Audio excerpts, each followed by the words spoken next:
اگر کوئی بندہ اللہ کی نافرمانی میں زندگی گزار رہا ہے، چاہے وہ نافرمانی کی کئی صورتیں ہیں، وہ کسی ایک نافرمانی کے ساتھ بھی زندگی گزار رہا ہے تو اس کے لیے بڑے خطرے کا باعث ہے۔ جو بندہ اللہ کی نافرمانی کے ساتھ زندگی گزار رہا ہے اس کے لیے وہ کام بڑا خطرے کا باعث ہے۔ اگر وہ ماہ رمضان میں بھی اسی نافرمانی کے اوپر رہا تو اس کی بخشش نہیں ہو سکتی۔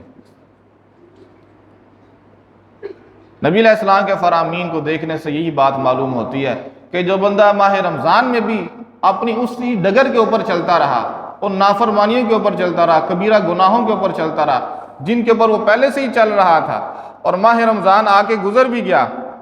اور یہ اسی ڈگر کے اوپر چل رہا ہے، ایسے بندے کی ماہ رمضان میں بھی بخشش نہیں ہو سکتی۔ ماہ رمضان میں بھی بخشش نہیں ہو سکتی،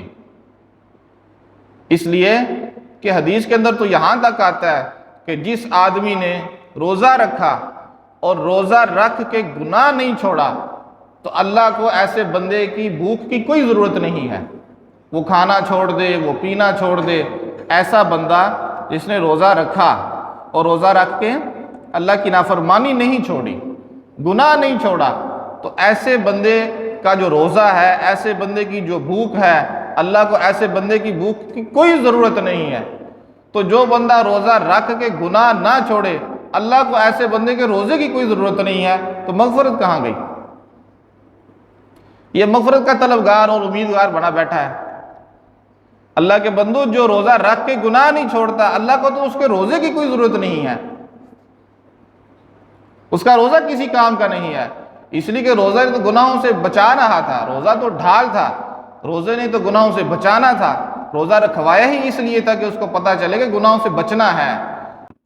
اس لیے آپ کو چاہیے کہ آپ زندگی کا حساب لیں، میں بھی اپنی زندگی کا حساب لیتا ہوں کہ کوئی ایسی اللہ کی نافرمانی نہ ہو جس کے اوپر ہم جمے رہیں، کوئی ایسی اللہ کی نافرمانی۔ اگر ہم سے کوئی غلطی ہو جائے، ہم فوراً اللہ کی طرف رجوع لائیں اور اللہ کی طرف رجوع لا کے اپنے اس کی گناہ کی معافی مانگیں۔ اگر ہم کسی گناہ کے اوپر اڑے ہوئے ہیں اور ہم کرتے ہی چلے جا رہے ہیں، کرتے ہی چلے جا رہے ہیں، اور ماہ رمضان آ کے بھی گزر گیا اور ہم اس نے گناہ سے باز نہیں ہے، تو ماہ رمضان تو گزر گیا لیکن ہم اپنے اللہ سے بخشش نہیں کروا سکیں گے۔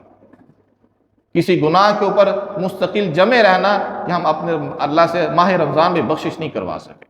کیونکہ اگر بندہ گناہ کے اوپر اڑا رہے تو اللہ تو کہتا ہے مجھے اس کے روزے کی کوئی ضرورت نہیں ہے، بخشش کہاں گئی؟ چاہے وہ والدین کا نافرمان ہو،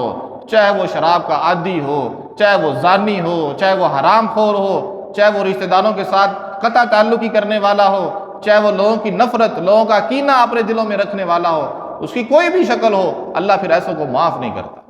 اس گناہ کو اپنی زندگی سے نکالیں، پھر اللہ تعالیٰ سے بخشش کی امید رکھیں۔